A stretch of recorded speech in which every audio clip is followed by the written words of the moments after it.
এক দুই তিন চার পাঁচ ছয় সাত, মানে একটা হাতের মধ্যে 7টা আঙুল।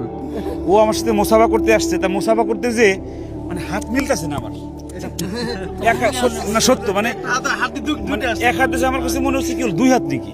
আসসালামু আলাইকুম রহমতুল্লাহ ওবরাকাতুহু। আলহামদুলিল্লাহ, আমরা শোয়েব সাহেবের মাদ্রাসায় আসছি। অলৌকিক একটা বিষয় আমাদের নজরে আসছে, বিশেষ করে এই যে আমাদের বাবাটা, ওর এক হাতে দুই কবজি, দুই ইসের মতো 1 2 3 4 5 6 7 8 9 10 11 12 13, স্বাভাবিকভাবে আমাদের 10টা আঙ্গুল, তার 13টা আঙ্গুল। এটা আমার কাছে মনে হয়েছে যে আমি এই জীবনের প্রথম এক হাতে দুই হাতে 13টা আঙ্গুল দেখেছি, এক হাতে 7টা। এ বিষয়ে একটু তাফসির শুনতে চাই আমাদের জুবাইরের কাছে। আগে যে তুমি একটা তাফসিরের কথা বলেছো, ওই তাফসিরটা একটু ছোট করে একটু বলো। ছোট করে বলতে চাই যে অকুল্লা শাহী নাহসাইনা ফি ইমামিম মুবিন আই ফি কিতাবিম মুবিন।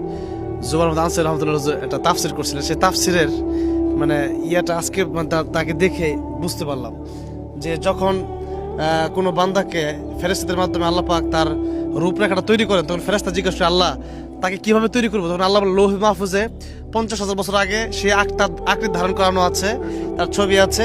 তার আঙ্গুল কি হুজুর এইভাবে বলছিলেন, তার আঙ্গুল কি 5টা হবে না 6টা হবে না 7টা হবে, কারো আঙ্গুল 6টা 7টাও থাকে। আনসারী হুজুর বলছিলেন, সেটা আমি আজকে বাস্তবে আনসারী হুজুরের এলাকায় এসে আমি দেখতে পারলাম। এখন দুনিয়ায় নেই, হুজুর নেই দুনিয়ায়, কিন্তু হুজুরের সেই ব্যাখ্যাটা, সেই তাফসীরটা আজকে আমার মনে পড়ে গেছে তাকে দেখে, যে আল্লাহ পাক লোহে মাহফুজ যেভাবে রাখছে ফেরেশতা ঠিক তাকে ওইভাবেই বানায়।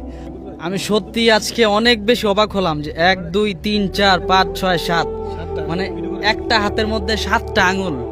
মাশাআল্লাহ, মানে এসেছিলাম, দেখা যায়। হ্যাঁ এআইতে দেখা যায়, কিন্তু বাস্তবে প্রথম দেখলাম। তবে মহান রব্বুল আলামিন মানুষকে বিভিন্ন আকৃতি বানায়।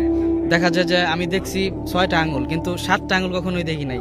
আজকে আমাদের সকলের প্রিয় শেখ সোহাইব আহমদ আশরাফি হাফিজাল্লাহ, ওনার মাদ্রাসায় এসে এমন একটা মানে অদ্ভুত একটা বিষয় দেখলাম। মাশাআল্লাহ, সত্যি আল্লাহ তাআলার শুকরিয়া আদায় করি। নতুন একটা বিষয়। আমি আরেকটা বিষয় একটু, এখানে সোহাইব সাহেব আছে, আরো আমাদের গাজী ইয়াকুব আল ওসমানী সাহেব আছেন আমাদের সাথে। আমি সোহাইব ভাইয়ের মাদ্রাসার ছাত্র, ওনার চোখে পড়ে নাই, আমার চোখে পড়ছে।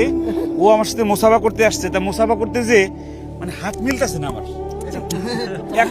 না সত্য মানে এক হাত দিয়েছে, আমার কাছে মনে হচ্ছে কি দুই হাত নাকি।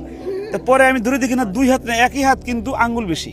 তো আমি আল্লাহর কাছে আসলে আল্লাহ আমাদেরকে কত সুন্দর করে বানিয়েছেন, আমার এই বাবাটাকে একটু বেশি আঙ্গুল দিয়ে আল্লাহ রাব্বুল আলামিন বানিয়েছেন। এটা আল্লাহর নিশ্চয়ই এর মধ্যে কোনো হিকমত আছে।